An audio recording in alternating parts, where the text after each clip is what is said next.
Hello সবাইকে, তোমরা সবাই কেমন আছো? আশা করি তোমরা খুব ভালো আছো। আমিও খুব ভালো আছি। দেখো এই ভিডিওটা হচ্ছে 25শে ডিসেম্বরের। আমরা 25শে ডিসেম্বর কোথায় গেছিলাম, কি করেছিলাম সব তোমাদের সাথে শেয়ার করব।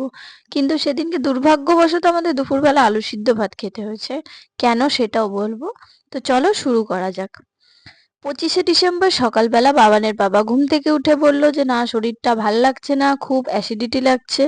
তাই জন্য ওর বাবাকে সকালবেলা ওষুধ এনে ওষুধ খাইয়ে তারপরে আমি বললাম যে কি রান্না করবো, তো বাবানের বাবা বললো সেরকম কিছু করো না, আমাকে একটু আলু সিদ্ধ ভাত দাও।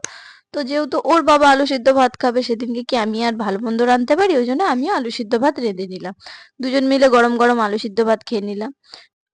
তারপর একটু রেস্ট করতে যে গেছি, তখনই বাবানের বাবা বলছে না, এখন আর শুবো না, চলো যাই ঘুরে আসি। আমি যে কোথায় যাবো এই ভর দুপুর বেলা, এখন একটু শুই, বিকেল বেলা নয় যেরকম চা খেতে যাই একটু বেরোবো, আর বর্ধমান উৎসবও হচ্ছে ওখানে একটু ঘুরে আসবো। বাবানের বাবা বলছে না, রোজকার তো ওই একই ঘুরতে যায়, আর রাত্রিবেলা একটু ঠান্ডাটাও বেশি থাকে, ওই জন্য বলো না চলো আজকে তোমাকে অন্য একটা জায়গায় নিয়ে যাবো। আমি বললাম কোথায়? বললো চলো না, গেলেই তো দেখতে পাবে, এর আগেও তো গেছো। আমি বলছি আচ্ছা ঠিক আছে চলো। তারপর আমরা বেরিয়ে পড়লাম অরণ্য রিসোর্টের জন্য। আমি রাস্তা দেখেই বুঝে গেছি যে ও আমাকে কোথায় নিয়ে যাচ্ছে। তারপরে দেখো চলে এসেছিলাম অরণ্য রিসোর্ট। তোমরা অনেকেই হয়তো বর্ধমানে যারা থাকো তারা চিনবে এই রিসোর্টটা, আর যারা যারা বর্ধমানে থাকো না তারাও হয়তো চেনো। অনেকে এখানে ঘুরতে এসেছো। আমি তো ইউটিউবে এই রিসোর্টের ভিডিও দেখেই এসেছিলাম। তো আমার তো খুব পছন্দ হয়েছে, তোমরাও এসো একবার, এখানে পিকনিক করতে পারো। এখানে বন্ধুদের সাথে ফ্যামিলি পিকনিক, তারপরে অফিস পিকনিক, নানা রকম পিকনিক করতেই পারো। আর এই যে বড় ঝিলটা দেখছো, এখানে কিন্তু বোটিং হয়। আমরা কিন্তু এখানে বোটিংও করেছি তিনজন মিলে। এখানে বোটিং করতে মাত্র 30 টাকা নেয় কিন্তু, আর এন্ট্রি ফিসও কিন্তু মাত্র 30 টাকা। এখানে মানে খুব সস্তায় এত সুন্দর রেস্টুরেন্টটা না। এটা হচ্ছে রেস্টুরেন্ট আর ক্যাফে। এখানে তুমি চাও খেতে পারো, কফি খেতে পারো, ভাতও খেতে পারো, নানান ধরনের জিনিস খাবার রয়েছে দেখলাম। আবার এখানে না যে শান্তিনিকেতনের মতন এখানে আবার বাউল গান চলছিল।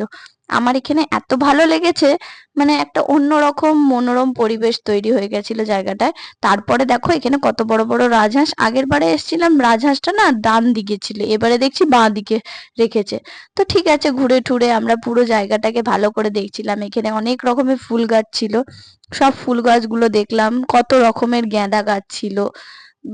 তো যারা যারা ভাবছো বর্ধমানের মধ্যেই একটা ছোটখাটো পিকনিক করবে, তারা তারা যেতেই পারো। আমার খুব পছন্দের একটা জায়গা এটা। আর তারপরে দেখো এখানে কি সুন্দর ফুল গাছ, নানান খেলনা, দোলনা সবই ছিল, কিন্তু আমার বাবান কিচ্ছু দরকার নেই। আমার বাবানের শুধু এই ডাইনোসরটাকেই দরকার। এত পছন্দ করে যে বারবার গিয়ে ডাইনোসরটার গায়ে হাত দেবে, বাবাকে বলছে কোলে নিতে। দিয়ে ওর বাবা ওকে দেখিয়ে ঠেকিয়ে আমরা গেলাম বোটিং করব বলে টিকিট কাটতে। বোটিং এর টিকিট ফিকিট কেটে এই দেখো বোটিং করছি আমরা অলরেডি। আর বাবান এত সাহস, আমি ভয় পাচ্ছি। ও ওই ওটার উপরে বসে ড্যাটোস হয়ে তাকাবে, ও চারিদিকটা দেখবে ওখানে বসে। আমি যখন ওকে পিছন থেকে হাত দিয়ে ধরছি, আমার ওপর রেগে যাচ্ছে, জানো, আমাকে ধরতেই দেবে না। আর এদিকে আমার তো ভয় লাগছে জলের মধ্যে। আর নৌকাটা না পুরো পিছন দিকে মানে হেলেছিল, আমার খুব ভয় লাগছিল। আমি প্রথমবার এটা বোটিং করলাম, আমি জীবনে কোনোদিনই এসবে করিনি, কারণ আমার খুব ভয় লাগে।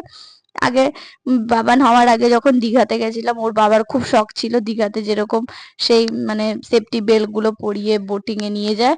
ওর বাবার খুব ইচ্ছে ছিল, কিন্তু আমি যেতেও দিইনি, আমি যাইও নি। কারণ আমি যাবও না, তোমাকেও যেতে দেবো না, কারণ আমি নিজে শান্তি পাবো না তো ওকে ছেড়ে ওইভাবে।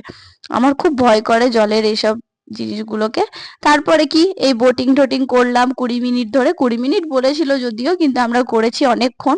তো কোনো এক্সট্রা চার্জ লাগেনি। তারপরে বাবানকে ওখানে সেই রাজহাঁসগুলো আবার দেখালো ওর বাবা। তারপরে আমরা এখানে চলে এসেছিলাম কফি খেতে, আর কফি খাচ্ছিলাম। এখানে বাউল যে বাউলালাগুলো সারা বাউল করছিল। তো বাবান আবার চলে গেছে তাদের সাথে বাউল করবে, গিয়ে পরে ওনাদের সাথে বাবান আবার হারমোনিয়াম তবলা এগুলো বাজাচ্ছিল। তারা আমার বাবানকে খুব ভালোবেসেছিল। সবশেষে বাড়ি ফিরে চলে এলাম দেখো। আর তোমাদের আমার ভিডিওটা কেমন লাগলো অবশ্যই কমেন্ট করে জানিও। লাইক শেয়ার কমেন্ট করতে ভুলো না, আর ইউটিউব থেকে দেখলে সাবস্ক্রাইব করতে ভুলবে না। টাটা।